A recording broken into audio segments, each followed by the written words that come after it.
Am revenit, dragi telespectatori, cu partea a doua a emisiunii noastre. După cum bine știți, vorbim astăzi despre miracolul numit Raiocom. Doamna doctor, vorbeam în prima parte a emisiunii despre miracolul numit Raiocom. Discuția noastră s-a terminat la boli cardiace, care sunt cele mai frecvente și cele mai grave totodată. Ce rezultate aveți cu aparatura pe care o folosiți în clinică? În afară de hipertensiune arterială, trebuie să știți că tratăm și afectările, de exemplu, venoase, varicele, banalele varice, știți? Foarte greu de tratat, în general. Adică, știți, rezultatele pentru varice se lasă așteptate, în general, sunt de obicei chirurgicale pentru cei care vor să rezolve această problemă. Acum, într-adevăr, este greu de rezolvat, dar aparatul acesta, de exemplu, are niște vibrații care pot încet să rezolve calitatea, să zicem, venelor, pentru că, de fapt, sunt niște probleme de calitate, de un fel de degenerare.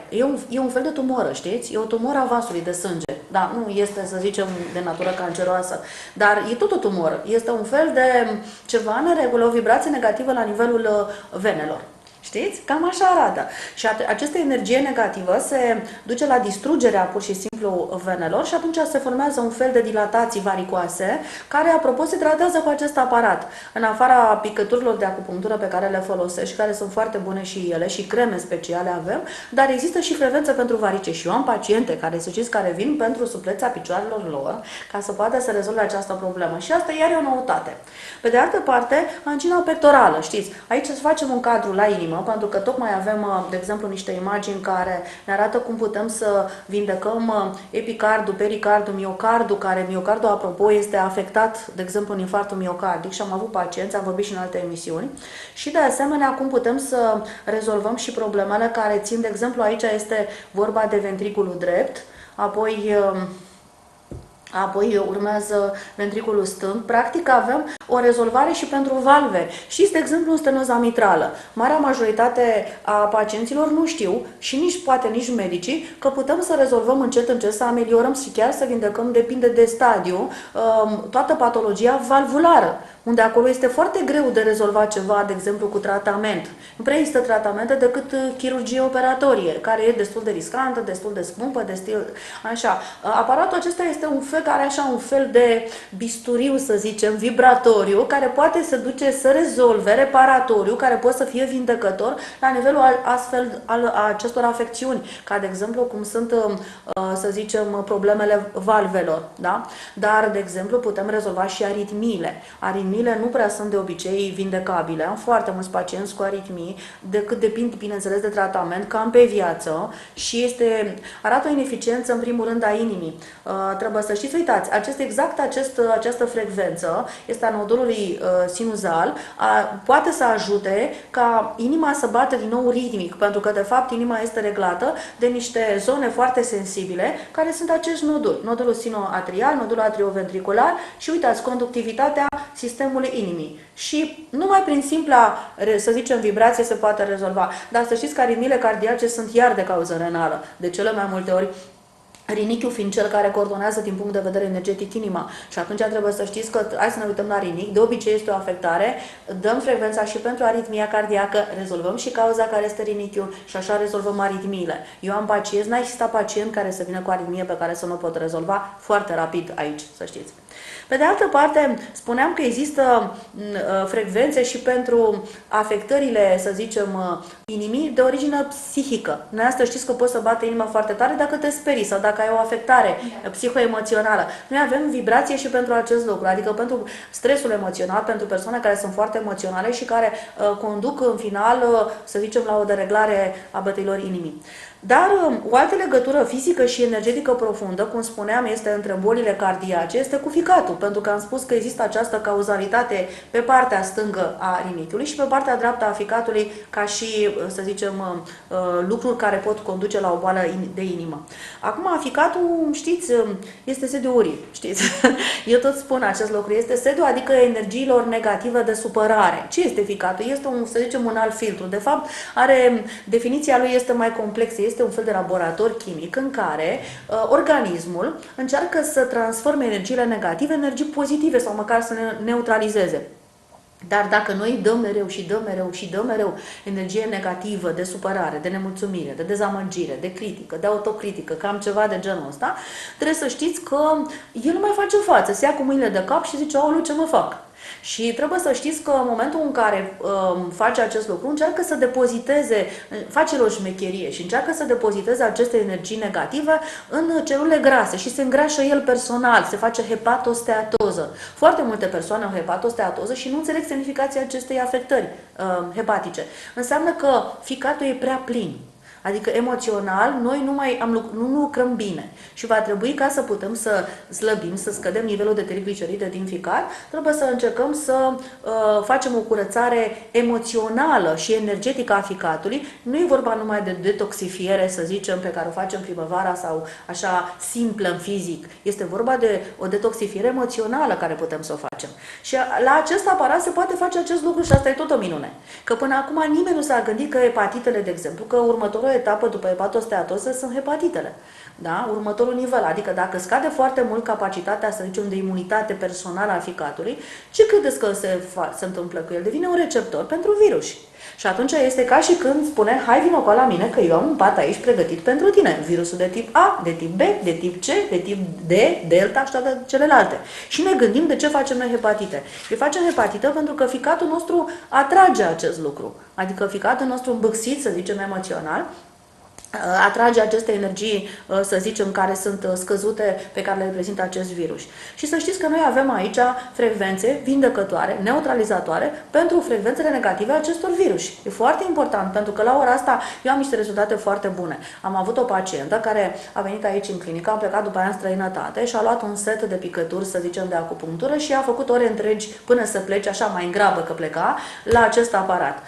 A încercat să caute aparatul în străinătate, pentru că vreau să vă spun, rezultatele au fost uimitoare. Mama ei, care este aici, m-a sunat că mai vrea să-i trimit o serie de picături, pentru că este foarte bine. Analizele care erau foarte, foarte proaste, aveam niște analize foarte rele, s-au îmbunătățit la jumătate, deci nu erau încă normale, dar era extraordinar. Nu mai lua niciun fel de tratament din medicina obișnuită, lua decât tratament natural, practic, așa, pentru ficat. Ficatul, fiind un organ care se autoregenerează, trebuie să știți, are mare capacitate de vindecare, dar să-i dăm ce îi trebuie. Adică să-i dăm ce mănâncă el. Și ce mănâncă el este, în primul rând, ceva natural, normal, da, știți? Și apoi ceva care să-l agreseze, să-l curețe. Acum, vorbim de patologia hepatică, hai să ajungem aici la ficat, da, că suntem și aici, să revenim pentru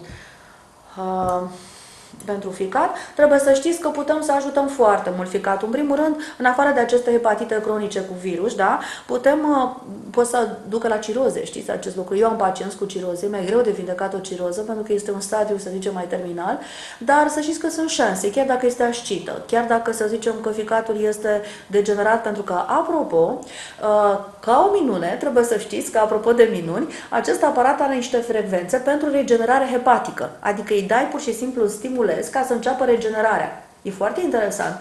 Eu foarte mult timp n-am lucrat cu această frecvență. Lucram cu frecvența ficatului, a veziculei biliare și la un moment dat am început să lucrez pe această regenerare cu niște rezultate uimitoare. Adică pur și simplu rezolv ficatul mult mai repede dacă lucrez direct pe regenerare. Și am început să fac un obicei din asta, adică mă folosesc de asta regenerare foarte tare.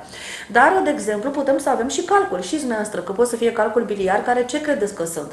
Calculul biliar reprezintă proasta funcționare a ficatului, că ce este vezicula biliară? E un depozit al ficatului. Și ce se depozitează în el? Produsul de secreție al ficatului. Uitați, acum suntem pe vezicula biliară, care dacă este foarte acid, adică este de fapt foarte amară, că știți că fierea este amară. Și atunci dacă este o aciditate și este foarte amară, ficatul el oricum e amar, știți, dar dacă este foarte amar, înseamnă că noi am pus multă ură acolo. Sunt emoții negative foarte mari puse. Și când este prea mult, începe să se producă calculi. Deci calculii acelea sunt tot o formă de protecție, adică corpul îmi zice așa, decât să vărs asta în tine, mai bine mai fac un calcul și blochez. Deci, practic, toate aceste forme de boli pe care le avem, calcul renal, calcul hepatic, sunt forme de protecție pe care corpul săracul, în disperarea lui, încearcă să le facă, să ne ajute. Și noi nu înțelegem că noi, dacă avem calcule acolo, la vezicula biliară, înseamnă că avem probleme mari deja. Adică noi înseamnă că am depășit de mult, să zicem, perioada noastră în care trebuie să nu mai lucrăm cu furie, cu supărare, cu nemulțumire, cu autocritică. Am sărit calul legat de acest lucru și ar trebui să începem să, în primul rând, să distrugem acest calcul, că, apropo, să știți că și asta e o minune. Pentru că trebuie să știți că raiocomb are frecvențe care distrug acești calculi biliari, fără repercusiune, adică nu pleacă calculul ca să ajungem la spital să ne operăm urgenți, da? Așa, le dizolvă vibratoriu, ceea ce este un mare salt, deci nu prin triturație, adică nu încercând să facă agresivitate în zonă, nu modifică nimic, pur și simplu se topesc. Da? Înțelegeți? Dar potenzez acest lucru și cu picături, într-adevăr, cu plante, dar rezultatele sunt uimitoare. Acum, chistul hepatic. De asemenea, și acesta se poate rezolva, că sunt rare, dar sunt și chisturi hepatice. Cu alte cuvinte, trebuie să știți că pe măsură ce am lucrat cu acest aparat, am fost din ce în ce mai mulțumită din punct de vedere medical, pentru că, într-adevăr, performanțele lui sunt foarte mari, rezultatele sunt uimitoare, pacienții sunt mulțumiți, raportul cost-investiție, adică cât costă aceste expuneri la aparat, nu este foarte mare și este foarte benefic la cât bani dai și cum te vindeci. Și, în primul rând, că te vindeci. Doamne doctor, puteți lucra sau aveți performanțe medicale pe creier, pe sistemul nervos? Da? Bineînțeles avem și pe creier, pentru că să știți că, într-adevăr, la nivelul sistemului nervos nu prea se poate lucra. Dumneavoastră știți, lucrăm foarte puțin. Cine lucrează pe creier? Păi lucrează psihologii care mai mult cu vorba lucrează, știți, mai mult pe emoții lucrează, și psihiatrii. Acum, când lucrăm la psihiatrie, nu știu, din păcate s-a făcut un tabu. Când vorbim de psihiatrie, vorbim de antidepresive și ne vine rău, știți? Adică trebuie să începem să vedem că poate că și medicii psihiatri ar trebui să folosească și varianta soft naturală, știți? Adică să înceapă să ajute un pic. Pentru că, din punctul meu de vedere, există o agresivitate destul de mare prin aceste preparate. Și dacă există, numai dacă a auzit un medic psiholog de o variantă mai soft, mai naturală, ar trebui să o încerce. Acum, nu știu, pe mine nu m-a sunat niciun medic psihiatru până acum să mă întrebe cum vindec eu depresia, că eu vindec depresia, să știți. Și ar fi trebuit să măsure. Să știți că eu aș suna. Dacă eu aș fi de o anumită specialitate și sau aș căuta, sau aș citi și aș vede că există un rezultat într-un domeniu, eu mă duc acolo, să stau să văd ce se întâmplă. Mă interesează, da? Bun, acum avem aici, uitați, niște rezultate foarte, arată pe desen, la creier, da? Suntem pe emisferele interbrain, adică asta arată între zone din creier. De asemenea, e foarte interesantă această zonă, următoarea, și anume este vorba de lobii cerebrali, care, trebuie să știți, este și corpul calos, nu se vede foarte bine scris aici. Corpul calos este o zonă care leagă cele două emisfere, stângă și dreaptă. Dumneavoastră știți că ne-am avut emisiuni foarte multe despre emisfera dreaptă și emisfera stângă. Există ceva ca o punte care leagă pur și simplu cele două emisfere, se numește corpul calos. Foarte multe lucruri rezolv eu aici, să știți, când apelez la acest corp calos, la persoanele care sunt foarte afectate din punct de vedere psihic, pentru că le conectez la emisfera dreaptă, care este emisfera spirituală. E legată cu spiritul și pot să ajut foarte mult. De asemenea, la copii pot să ajut. Sunt copii, de exemplu, care sunt copii spirituali, copii indigo, care vin aici și sunt foarte mult în emisfera dreaptă. N-au partea pragmatică, e invers și trebuie să fac conectarea și cu partea pragmatică, că nu vor să mă ducă la școală, că nu le place, știți? Adică sunt foarte multe lucruri, acest echilibru dintre cele două emisfere, că trebuie să fim în echilibru, poate fi rezolvat accesând corpul calos. De asemenea, mai avem aici următoarea, este pentru sistemul piramidal și extrapiramidal. Trebuie să știți că foarte multe probleme locomotorii legate de mers, de exemplu, cei care au accidente vasculare cerebrale. Eu am, de exemplu, mai multe cazuri, dar am un caz spectaculos de la Vâlcea, cu un domn care vine de la Vâlcea aici ca să se trateze după un accident vascular cerebral, da, în care l-a lăsat cu hemiplegie pe partea dreaptă. Dânsul e deja cunoscut la noi în clinică, pentru că trebuie să știți că la început venea cu un baston și cu mâna așa și acum deja a lăsat bastonul. E o persoană care merge. Și să știți că l-am rezolvat cu această vibrație sistemului piramidal și extrapiramidal. Mersul s-a îmbunătățit considerabil, a renunțat la baston. E un lucru foarte mare. A început să râdă persoana, că nu râdea, e o persoană tânără. A rezolva problematica, de exemplu, pacienților cu accidente vasculare cerebrale este o performanță, pentru că trebuie să știți că sunt din ce în ce mai multe cazuri cu persoane tinere și până la urmă nu contează ce vârstă ai. Este un lucru care îți afectează foarte mult viața, îți schimbă viața ta personală, dar și viața familiei tale. Adică, într-adevăr, aici ar fi un miracol dacă putem să extindem această metodă, să ajutăm cât mai multă lume. Pe de altă parte, trebuie să știți că pe lângă sistemul nervos central, da, cum am lucrat, putem lucra cu și sistemul nervos vegetativ. Aici iar un lucru, nu prea, medicina obișnuită nu prea știe să regleze acest lucru. Sunt foarte puține preparate sintetice care lucrează pe, să zicem, neuromediator, adrenalină, noradrenalină și e foarte important să putem să lucrăm într-un mod natural pe un sistem atât de delicat, care până la urmă el este cel care reglează tot în corp, știți? E foarte important sistemul nervos vegetativ. Insomniile, iar așa știți, insomniile se tratează la ora asta foarte greu, decât cu tratament, să zicem, de la plafar la început. Marea majoritate se duc să ia plante ca să doarmă inițial. Când lucrurile se agravează, pacienții dau din colț în colț, pentru că singurul cel care poate să-ți dea un tratament pentru somn este medicul psihiatru. Și atunci ghici și îți dă. Îți dă, bineînțeles, un tratament care iar creează o dependență. Deci este o mare problemă insomnia. Trebuie să știți că Raiocompu face minuni la acest capitol, pentru că el, în primul rând, reglează ficatul care de obicei dă insomnie și atunci e cauzal, dar nu numai. Avem frecvențe pentru insomnia de la ora 2, de la ora 4, de la ora 12 noaptea, deci noi lucrăm pe ore la insomnie, ceea ce este un miracol, să ai un tratament natural care să poți să le iei și să dormi, știți, e un mare lucru, fără a ajunge la psihiatru. De asemenea, bolile cum sunt Alzheimer, care se intră în patologia sistemului nervos, este cumva boala, să zicem, tipică pentru afectarea profundă a sistemului nervos.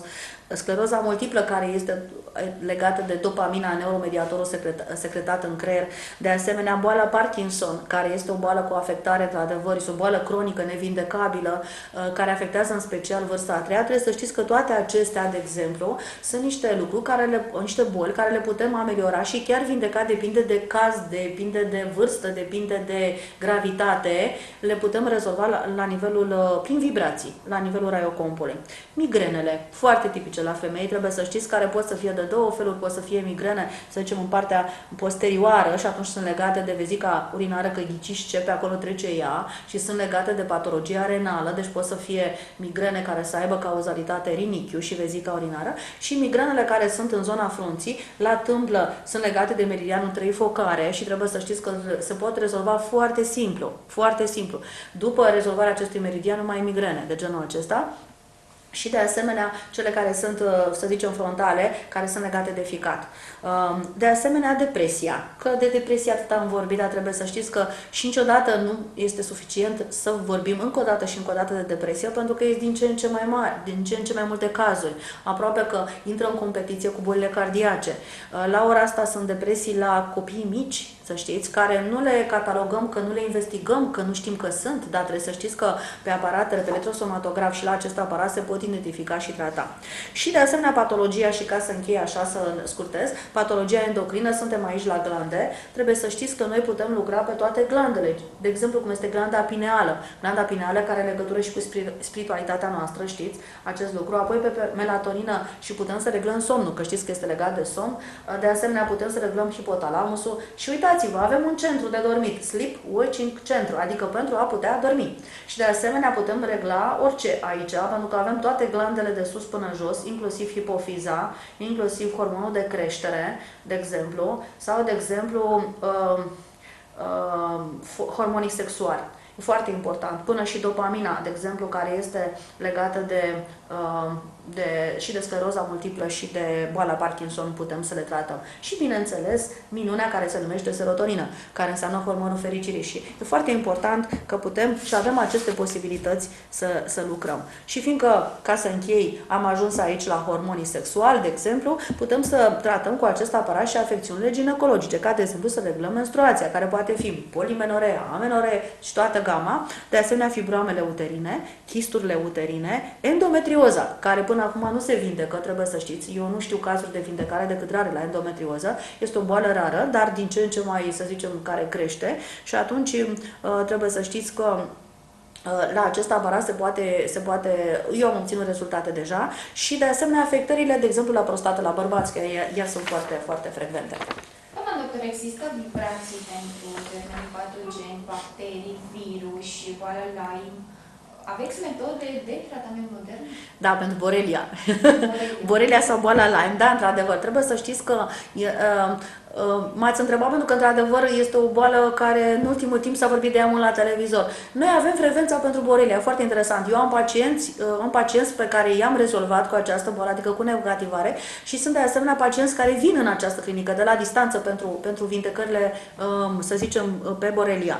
Noi avem frecvențe pentru fiecare virus din corp, nu din corp, ci care agresează corpul, și de asemenea pentru bacterii și pentru fuși, și pentru candidoze, și pentru absolut, pentru streptococul beta-hemolitic, și pentru stafilococ, și o listă întreagă. Da? Poate vorbim în altă emisiune, că e foarte mult. Dar avem și pentru reglarea mineralelor și enzimelor și pentru vitamine, adică chiar e o minune. Dar acum știți că avem și pentru fiecare dinte în parte. Deci noi avem o frecvență a fiecărui dinte. Dacă vrei să rezolvi un dinte și ai o problemă la stomatolog, poți să energizezi dintele respectiv, să-l rezolvi, să-l vinde, să-i dai energia necesară ca stomatologul să lucreze mai bine pe el sau să nu mai fie nevoie. Adică chiar sunt foarte așa ca fapt divers asta.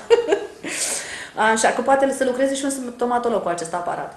Acum, pe lângă toate aceste pe lângă aceste rezolvări, să zicem, e și mai interesant, ca noutate medicală, există niște centri situați pe coloană, care pot regla ceva ce până acum medicina alopată nici n-a îndrăznit să gândească. Și îmi permite să citesc, de exemplu. Așa, asta e așa ca bonus, știți? Ia uitați, avem așa, frecvența 92,5 înseamnă curajul de a face față vieții, optimism.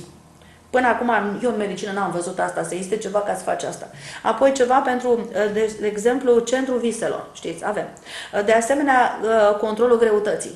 E o frecvență 2,5 pe coloană, un punct care se poate rezolva. De asemenea, centrul tristeții. Centrul vorbirii. Eu am pacienți cu ADHD pe care i-am rezolvat și au început să vorbească, ca să știți, pentru că am lucrat pe centrul vorbirii. Lucrează și cu psiholog, lucrează și la mine, trebuie să știți că a început să facă propoziții, adică nu vorbea deloc. Spunea de cum am, atât.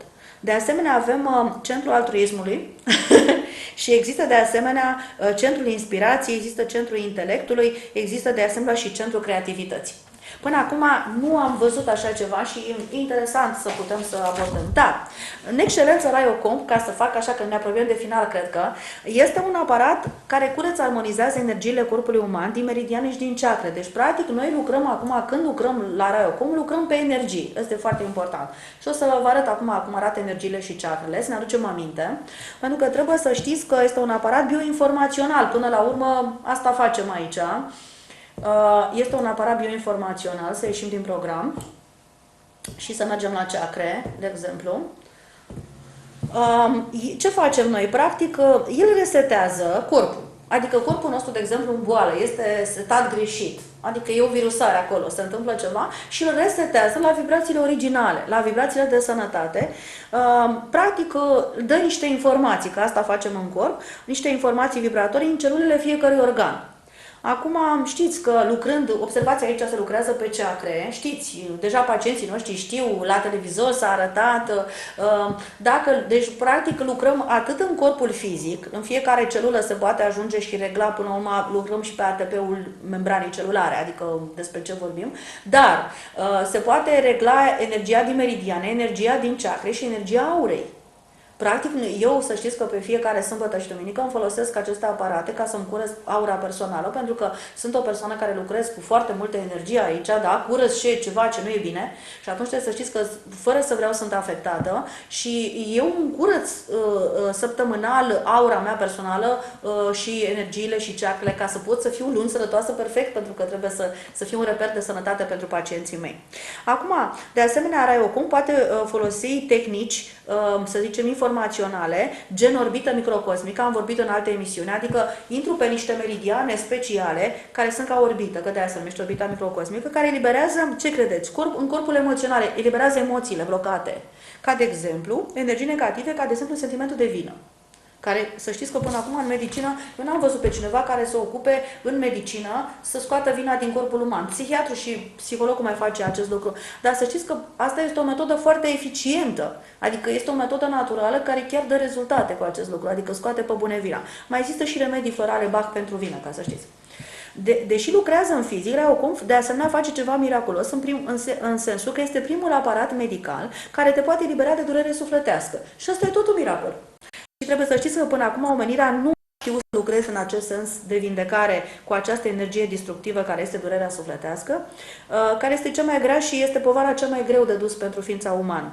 Și cum devii dacă te eliberezi de durere sufletească? Mai iubitor, mai sănătos și poți în sfârșit să ai bucurie de viață.